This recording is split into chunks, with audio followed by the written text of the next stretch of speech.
120 days of Israel's request for $10 billion in additional U.S. loan guarantees meant to help Israel absorb its many new immigrants. President Bush ups the ante, taking on one of the nation's most powerful groups, the Israel lobby. And I'm up against some powerful political forces, but I owe it to the American people to tell them how strongly I feel about deferral. He says he's bidding high in hopes of keeping the Middle East Peace Conference on track. It's likely to lead to one of the bitterest battles in Congress in years.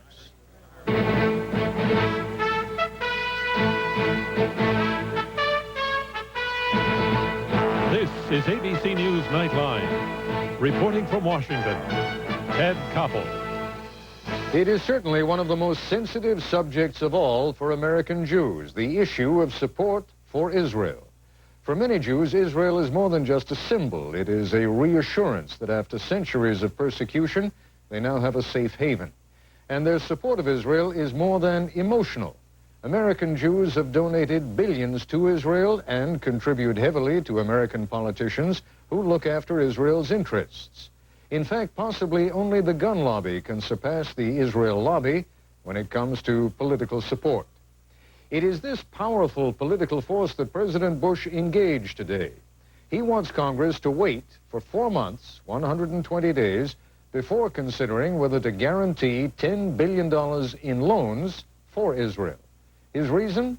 That loan guarantees might disrupt next month's Arab-Israeli peace conference. As correspondent Dave Marish reports, it has become a public and bitter dispute between two longtime allies. We must give peace a chance. We must give peace every chance. President Bush pledged again today to give his all for peace in the Middle East, even if it cost him a political war on Capitol Hill. At issue, his request for a 4-month delay in consideration of Israel's request that the United States co-sign $10 billion in loans to underwrite resettlement of Soviet Jews. The president fears those loan guarantees could finance new Jewish settlements in Israel's occupied territories. Quite simply, a 120-day delay is not too much for a president to ask for with so much in the balance. If Congress went ahead and passed those loan guarantees without waiting, the president promised he'd veto them. We've come a long, long way. And we're close to being able to convene a peace conference that in turn would launch direct peace negotiations between Israel and the Arab states, something the state of Israel has sought since its inception. That a debate now could well destroy our ability to bring one or more of the parties to the peace table. The president reiterated a request he'd made before in the face of busloads of pro-Israel lobbyists who argued their way across Capitol Hill today, telling congresspeople and senators the needs of Soviet immigrants just won't wait. Now, Senator, I ask you one thing. Please help the doors from Israel stay open. It's undeniably true that not many interest groups could have geared up in such large numbers on such short notice. But it's also true that at the end of the day, the pro-Israel lobbyists discovered that they could not yet guarantee that the loan guarantees had a veto-proof majority in Congress. Well, I was heard today there were something like 1,000 lobbyists on the Hill working the other side of the question. We got one lonely little guy down here doing it. So, the president's joking David and Goliath characterization of his struggle with the powerful Jewish lobby may be only a slight exaggeration, says one expert on that lobby's leading organization, AIPAC. But he adds, what a slingshot the president launched today. What George Bush said today was the pro-Israel lobby's worst nightmare come true. An American president stood up before the American people and said that Israel's interests were not only incompatible with American interests, but they were an obstacle to American interests. Caught in the middle, Senator Alphonse D'Amato, a loyal Republican who looks to George Bush for leadership, but to the largest Jewish constituency in America for votes for his re-election. I would vote to support the loan guarantees. I would support a delay only if there is a structured compromise that would make available the loan guarantee monies at a particular period of time. Also caught in the middle, Palestinians who thought people power, Their birth rate advantage over Israeli Jews would guarantee them eventual control over the West Bank and Gaza Strip. But that was before perestroika rewrote the equation. With the Soviet Union's political opening and economic collapse, more than 1 million Soviet Jews could emigrate, if Israel can afford to take them. If American loan guarantees pave their way to the Middle East, these immigrants can put people power on Israel's side. That's why Bush's threatened veto stirred such a strong reaction there tonight. To say the Israelis are hopping mad would be an understatement. Most of the reaction I heard this evening would be unprintable. The Israelis are calling Mr. Bush foolish. They're saying he's picking a fight with a friend, taking up the sides of the Arab enemies of Israel, and he's no longer an honest broker in the peace process. From the perspective of President Bush and Secretary Baker, they believe that the only way to get a real peace and real security for Israel is for all sides to make compromises, and that is something they claim Prime Minister Shamir has been absolutely unwilling to do. If that sounds like a dangerous diplomatic deadlock, a prominent American Jewish leader says it isn't. The president is the president of the United States. He has his concerns. We have ours, and reasonable people will express their concerns. That's what a democracy is. Meanwhile, George Bush left no doubt today he was laying it on the line to Israel. Agree or disagree, it's time for a small state to follow its allied superpower. So what I'm trying to say is, listen, to the degree America's judgment and leadership and matters, listen to what we say, how strongly we feel about this. And I think the people there will respond. I think the American people will respond. Having sustained all 22 of President Bush's previous vetoes, Congress would be hard-pressed to override this one. But winning on his request for a delay may leave the president in a most difficult position. Unless his peace program is fully realized within 120 days, he may then find himself facing all the hard old questions and some angry new opponents utterly bereft of satisfying answers. I'm Dave Marish for Nightline in New York. When we come back, we'll be joined by a prominent Jewish leader who's been lobbying for quick congressional passage of the $10 billion in loan guarantees to Israel, and by a Democratic congressman who supports the president's proposed delay of those guarantees. This is ABC News Nightline, brought to you by AT&T. Did you know that the most valuable patent ever issued went to a small business owner, Alexander Graham Bell? Since then, AT&T has stayed on the cutting edge of communications. For example, AT&T just invented a new 800 service for small businesses. It uses your existing line and costs only $6 a month. At AT&T, almost half our business comes from small business. When you succeed, we succeed. Call about our 800 offer. This is not the airport. We'll get some directions. We'll get coffee. Road to the airport. Airplane. Airplane.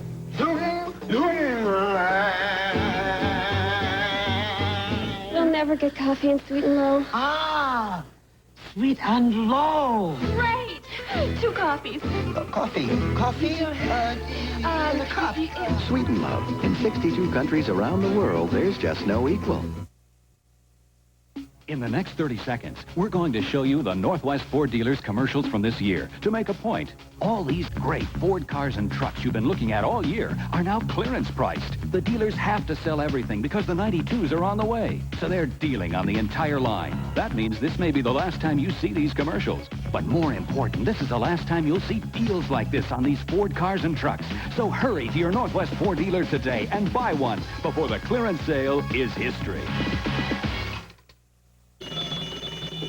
Say hello to news, sports, and entertainment on Paragon Cable. Plus,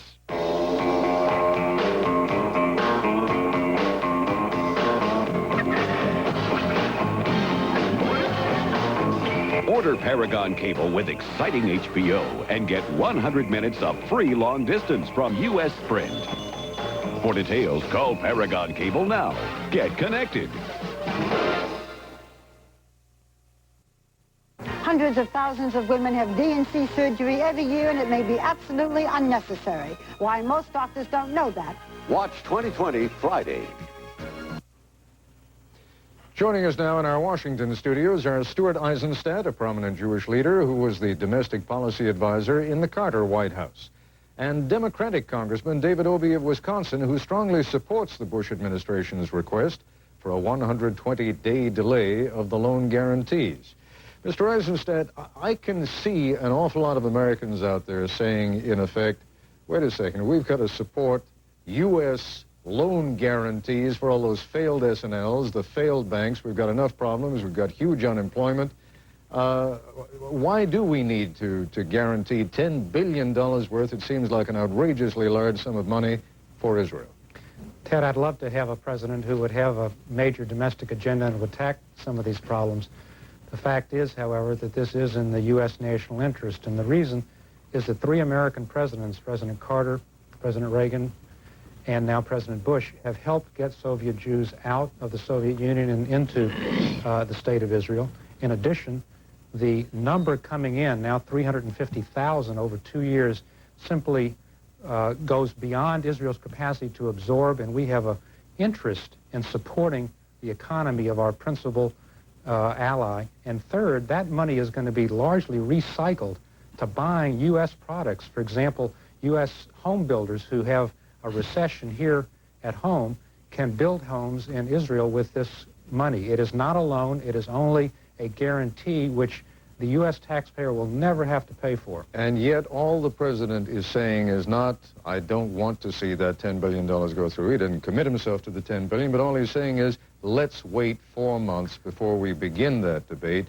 because I need the time right now. That doesn't seem like an unreasonable request. It really is unreasonable, and the reason it's unreasonable is, first of all, it ties for the first time humanitarian aid to political issues, and second is the context. The context is that in March, after Israel had shown enormous forbearance during the Scud attacks, the Bush administration asked Israel to wait until after Labor Day to submit this request.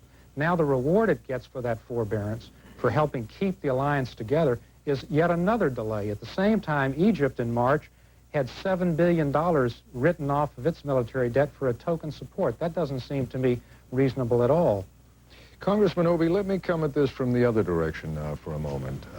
It has been noted that the president is ironically taking a stronger position on this $10 billion loan guarantee than the Arab states with whom the Israelis will actually be negotiating. None of the Arab states had prior to today come out and said, we're not going to negotiate, we're not going to take part in this peace conference if that $10 billion loan guarantee goes through. Well, it seems to me that's beside the question. The fact is that the president has asked the Congress for the delay. It seems to me that that card is now on the table, and I think it would do substantial damage to United States interest and to the prestige of the presidency, I might add, internationally, if the president was not supported in that request. Well, forgive me for interrupting, but I don't see how it's beside the point when the president is making the argument that he's only doing this in the interests of peace, and if no one other than the president felt that this was going to interfere with the peace conference, how can you say it's beside the point? I would simply say that neither you nor I are privy to what is happening in the conversations between the president, between Secretary Baker and other sources. I don't think that either you or I can say what, in fact, will be most conducive to lubricate that process, and I don't think that we know exactly what the Arabs have or have not said. I frankly don't care what the Arabs think. What I care about is that I think it is important for no country to get the idea that they can do an end run around the President of the United States to get foreign aid. I don't think any country has an automatic entitlement in our budget. All right. Yeah, the president has really manufactured this issue. There is not one shred of evidence, and indeed he was asked today at his press conference if the Arabs had demanded as a precondition that this money be stopped, and he did not say that they had. He's manufactured an issue and created a contentious issue when one did not exist before. This is hardly the way to deal with an ally, and indeed, I would say, Ted, it's counterproductive. If the president is really interested in the settlement freeze, Israel would be in a much better position to agree to that during the course of peace negotiations when the Arabs had made some concessions, rather than to prematurely reward them before the conference has ever started with a unilateral action. Let me just jump in on the last point, however, that Congressman Obey made, and it is a point that carries some emotional wallop, I suspect, around the country, and that is the sense that here is, what is still, after all, a foreign country, thinking that it can make, to use Congressman Obey's phrase, an end run around the president and what he thinks is in our best national interest by going to Congress and putting on the squeeze. That's not at all what's happening. As I indicated earlier, Israel did exactly what the president asked, which is to wait till after Labor Day to make their request. They've now made that request. The people who are up on the Hill lobbying are American citizens who have their own right to define what they believe to be in America's national interest. In the long run, what Congress does with respect to Israel and what it's done over 42 years of support is not because of 2.5% of the population who are American Jews, but rather because Israel has a strong body of support in the American public. Gentlemen, we're going to take a short break, but when we come back, I'd like to pose to you, Congressman Obey, the question of what is going to happen in January. Let's say the president gets his 120-day delay. Why, in any way, will things be different? We'll continue our discussion in a moment.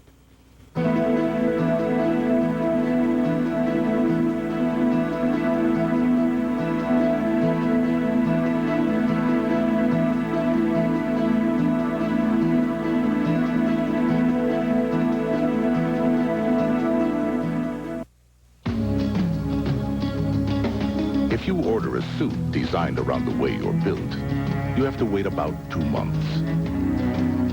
If you want a house designed around the way you live, the wait is 2 years. But if what you desire is a car designed around the way you drive, you don't have to wait another day.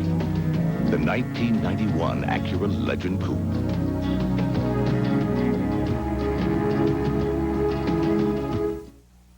Hey, do it yourself means you have to do it. Yourself. That's the time to ask Ace. The closet-made 58-inch wide closet organizer is $12.99 and insulate with Ace silicone sealant for $1.99 each. Hey, Ace is a place. They need you guys. Why put up with glasses that just don't fit? LensCrafters has so many ways to fit your snug points. Like snug fit pads that flex to comfortably hug your nose. LensCrafters, better fit for greater comfort in about an hour. We make the negotiating process quick and simple. We don't want any stressful negotiations, and we don't have it at Thomason. We try to make it as easy as possible for a customer to come in, buy a car, and be done with it. We don't play games with our customers. We tell them what we think we need for the car. We talk about it, come to an agreement, put them in the car, and they go away happy. The largest home furnishings going out of business liquidation in history has just been authorized and ordered. To pay creditors, RB Furniture is closing each and every store in Oregon, Washington, and Arizona. RB has agreed to liquidate $30 million of name brand furniture, bedding, and accessories to pay creditors. Run, don't walk to RB's 3 Oregon locations and take advantage of forced liquidation prices. The showrooms are packed and the bargains are phenomenal. Bring your trucks, bring your trailers, and haul away the bargains. Doors open this Saturday at 10 a.m. sharp. Presto! Great Houdini, but how are you going to make lunch disappear? Uh-oh. Easy. Now you see it. Now you don't. Detergent alone can't catch all unreported stains. The ones you don't discover till the dryer bakes them in. Try Biz Bleach with your detergent to catch many tough stains before it's too late. It did disappear. You doubt my powers.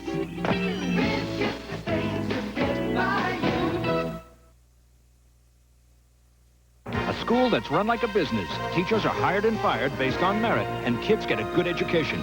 It's working in this inner city. On 2020, Friday. It's a continuing controversy. Tomorrow, should gays be barred from the military? And on Friday the 13th, why you might avoid this creature on Good Morning America tomorrow. Congressman Obey, maybe you can explain it to me. Here's what I heard the president say this afternoon. He was saying that he was requesting this, asking for this 120-day delay in the interests of peace. He was suggesting that this would help get the peace conference underway and would lead ultimately to a Middle East peace, which obviously is in everyone's interest. But what is going to be different come the beginning of January if at that time the $10 billion in loan guarantees is granted, or anything like it is granted, and the Israelis move ahead and they bring in all these immigrants from Russia and they continue to build the settlements? If it's a problem now, why won't it be a problem then? Well, I don't know what's going to be different in January. What I do know is this. Right now, the president has told the country and told the world that in his judgment, we are better off to delay the debate on this issue for 120 days. I think we ought to take him up on it. I think I ought to point out that at the end of that time, even if the president is satisfied, I think there are a number of questions which members of Congress have to ask if we're to defend the interest of the taxpayer. We do not really know at this point exactly how that money is going to be used. We do not know exactly what economic policy the Israeli government is going to be following. So we don't know how much we will be underwriting of wasteful activities on the part of that government. It is going very far to ask Americans to support $10 billion for housing guarantees, for highway construction, for hospital construction, for job creation programs, when we don't have those same opportunities to the degree we'd like them here at home. And so I think that in addition to the president's questions, I think we have an obligation to ask questions so that we can make certain that we can actually tell the American people it's in the interest of the United States to provide that money. Mr. Eisenstadt, I think we will know a whole lot more about this program after the hearings that my committee is going to run than we know right now. Mr. Eisenstadt, I'm told that a couple of months ago you met with Israeli Prime Minister Shamir, and you'll correct me if this information is wrong. I'm also told that you tried to talk them into a $2 billion deficit because you said ultimately the U.S. will pick up the tab for that. True or not? No, my feeling is this. David well knows this from his budget and appropriations experience. This is only a guarantee of private lending. There is no risk that the American taxpayer will have to pick a nickel of this up. Israel has an impeccable record of always having paid its sovereign debt, and it will certainly repay this. So there is no exposure to the American taxpayer. In terms of the uses, it's going to be used. We simply don't know that. We know that up to this point, Israel has repaid their debts, but often that has been because the United States has increased the aid to Israel so they could do so. Ted, Israel has even gone a step further and has said that it is willing to pay a reasonable fee to absorb the cost of what little risk there is, so that there would be a complete wash on the budget. We're not talking about $10 billion going out. We're talking about private money that is guaranteed, and that guarantee will never have to be fulfilled by the U.S. government. But the fact is we still have to put into the budget actual appropriated dollars, which will squeeze out dollars for other programs. My advice to Israel is that the president, in the end, controls the situation in terms of how much we are actually going to have to put in the budget to cover that liability. Let me I'm sorry, Congressman Obey, go ahead and finish, and then I just want to get one more quick question. I would simply suggest that George Bush may not have supported every dollar that Israel ever wanted, but George Bush has supported every dollar Israel has ever gotten. And I think there's a message in that for the Israeli government, and I think the better part, I think the better judgment on the part of everyone would dictate that this argument be dispensed with. We get on to learning what's going to happen in the peace process, what's going to happen with respect to actual Israeli plans for this money, and let them make the best case for it. All right. So Let me just jump in. Let me just jump in. I'm sorry. Let me just jump in for a moment because we only have a couple of minutes left. It seems to me, in listening to the president and in listening to you, Congressman Obey, that you both reflect what may be a new political reality, and that is the climate has changed. It's changed all around the world. There was a time when the United States really needed an ally like Israel in the Middle East. That was when there was a big bad Soviet Union and they supported the Arabs. That political climate has changed, and part of the message that's going out today from the president, from you, is, hey, things are different than they were. Is that what you're telling me? What I'm simply, I want to remind people, I am the person who offered the amendment in the last cycle to provide $400 million in additional loan guarantees to Israel to resettle the first wave of Soviet Jews. I think it was important to do that. I would like to be helpful again, but I think the best way for me to be helpful is for the Israeli government to reach an accommodation with the President of the United States, I don't think that's too much to ask. Ted, the reason that billions of dollars have gone to Israel over the years from a very generous United States is not because Israel was a great strategic ally and asset, although it is. It was rather the shared sense of democratic values which has bound the two peoples together and continues to and will continue to in the post-Cold War era. That's really the glue that holds this coalition and these sets of interests together. Let me suggest to you, with all due respect, Mr. Eisenstadt, that you may have it backwards. I think that's what held us together emotionally, but the reason that the money was sent over in such huge quantities was for strategic reasons. We've got about 20 seconds for you to respond. Well, again, I think that Israel continues to play an important strategic role. We have a basing role there, and that role is important. But I do think the shared sense of values is important, and more important right now, this is a historic moment in Israel's history. It is absorbing a wave of immigrants such as it's never seen before. The U.S. has always supported Israel in that respect, and I believe that Congress in the end will do so again, whether it's tomorrow or in 120 days. Gentlemen, I thank you both very much. Stuart Eisenstadt, Congressman David Obey, good of you to be with us. In a moment, a view from the drawing board of cartoonist Renan Lurie.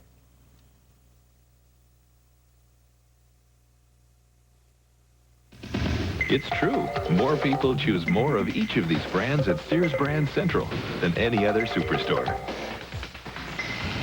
They thank you.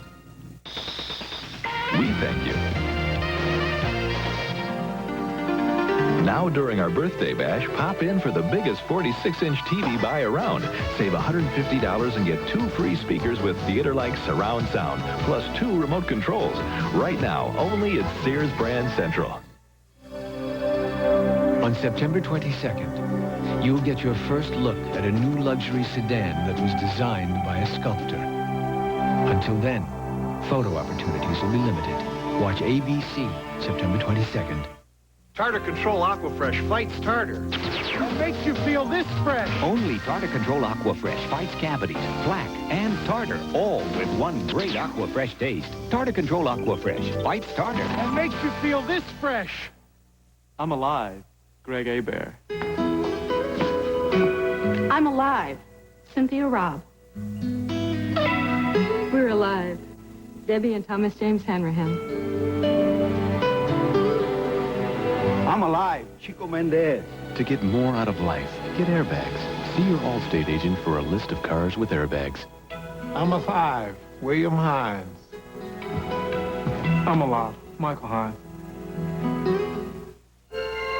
The first film ever to win all the major awards at the Cannes Film Festival is Barton Fink. It's a comic nightmare that will stir your imagination like no film in years. Well, ain't that a kick in the head? Barton Fink is hilarious. I'm a writer. 5 stars, a masterpiece. 2 thumbs up. Barton Fink, rated R. Now playing at select theaters. We conclude tonight once again with the work of Renan Lurie, this view of the controversy over President Bush and the loan guarantees to Israel. For more than 40 years, the United States has been Israel's closest friend in the world. And this remains the case, and will, as long as I am President of the United States. This is a friendship backed up with real support.